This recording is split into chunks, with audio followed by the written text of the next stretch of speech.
नागरिकांच्या आरोग्याची काळजी घेत फ्लोरोसेंट वेलफेअर फाउंडेशनतर्फे एक महत्त्वाचा उपक्रम राबविण्यात आला. लासन आणि ट्यूब्रो लिमिटेड आणि एक एनजीओ यांच्या संयुक्त विद्यमाने मोफत आरोग्य शिबिर आयोजित करण्यात आले. या शिबिरामध्ये अनुभवी डॉक्टरांकडून नागरिकांची तपासणी करण्यात आली तसेच आवश्यक औषधांचे मोफत वाटपही करण्यात आले. सध्याच्या धावपळीच्या जीवनात आरोग्याकडे दुर्लक्ष होऊ नये या उद्देशाने हा उपक्रम राबविण्यात आला. नागरिकांनी मोठ्या प्रमाणात उपस्थित राहून या शिबिराचा लाभ घेतला.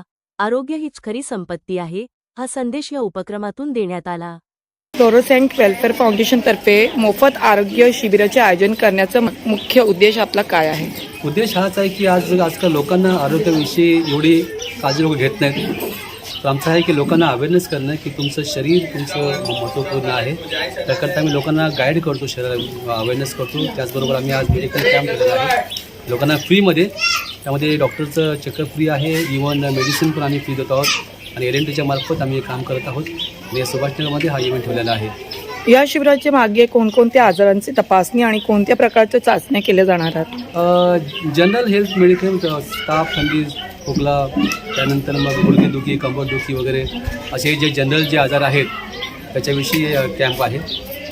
आपण या जे उपक्रमासाठी किती डॉक्टर्स आणि वैद्यकीय कर्मचारी सहभागी झाले आहेत यामध्ये? एकूण 6 जण. आणि कोणत्या म्हणजे हॉस्पिटलतर्फे हे शिबिराचं आयोजन केलं आहे?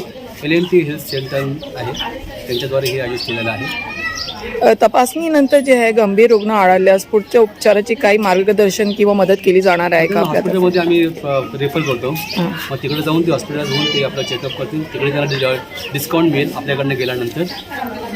भविष्यात अशा प्रकारचे आरोग्य शिबिर नियमितपणे घेण्याचा फाउंडेशनचा मानस काय आहे? होय, भविष्यामध्ये खूप ठिकाणी हाच प्लॅनिंग आहे की लोकांना जागृत करणं आपल्या आरोग्याविषयी. आणि हे सर्व काम करत असताना माझ्यासोबत आमचे हे दिघा विभाग आहे, यामध्ये मुख्य सल्लागार मार्गदर्शक श्री गोविंद याडू साहेब आहेत. त्यांचा फार मोठा सपोर्ट आहे. त्यानंतर माननीय अध्यक्ष कुमार नायडू, उपाध्यक्ष अंशू पांडे, कमलेश जयस्वाल, सेक्रेटरी शेखर वाल्मिकी, हे सगळी ही टीम आहे. धीरज गुप्ता, अजून रोहित जयस्वाल, हे सर्व टीम आहे. आम्ही सर्व मिळून काम करत आहोत. भविष्यामध्ये पण तेच काम करायचं आहे. सर, आपण याच्या आधी पण किती काही उपक्रम केलेली आहेत का? कोणत्यामध्ये आपण जास्त म्हणजे लक्ष दिलेलं आहे? ॲक्च्युली ना माझा एकच उद्देश आहे की खाली कॅन्सर पेशंट वाढत आहेत. पूर्वी आम्ही HIV एड्सचे आम्ही अवेअरनेस शिबिर केले, मुकुंदपासून ते तुर्व्यापर्यंत बरेच शिबिर केले. HIV एड्सचे पेशंट आम्हाला मिळायचे, आम्ही त्यांना पालिकेमध्ये किंवा रेफर करायचो.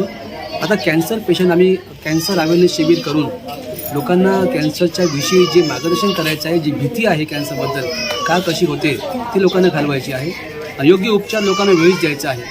तर हा एक भविष्यामध्ये आमचा प्लॅन आहे मेडिकलमध्ये.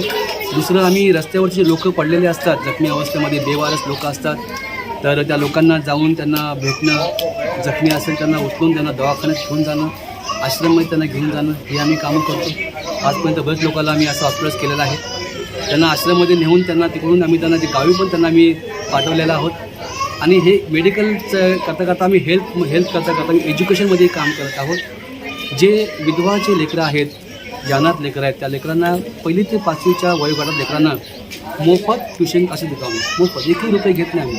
म्हणजे जे गरीब आहेत ना त्या लोकांना एकदम शिल्लक म्हणजे 50% कमी फी घेतो आम्ही. ओके. आता हे चालू आहे आमच्या इथं सुभाषनगरला ट्युशन क्लास चालू आहेत.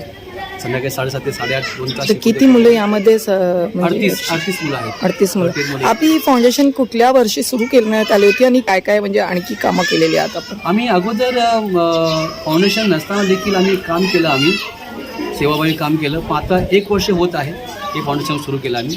गेल्या वर्षी जानेवारीला आम्ही हे फाउंडेशन सुरू केलेलं आहे आणि एका वर्षामध्ये आम्ही बरेच कामं केले आहेत. आपल्याला कोणाचा सपोर्ट वगैरे आहे का या फाउंडेशनमध्ये? सध्या तर नाहीच, सध्या नाही. फक्त मेन पॉवर आहे, असे चांगले माणसं आम्हाला भेटलेले आहेत.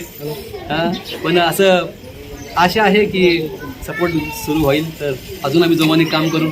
आपल्या या फाउंडेशनमध्ये किती टीम पर्सन्स आहेत? एकूण आम्ही 20 लोक आहोत या टीममध्ये. ॲक्टिव्ह मेंबर 20 आहेत.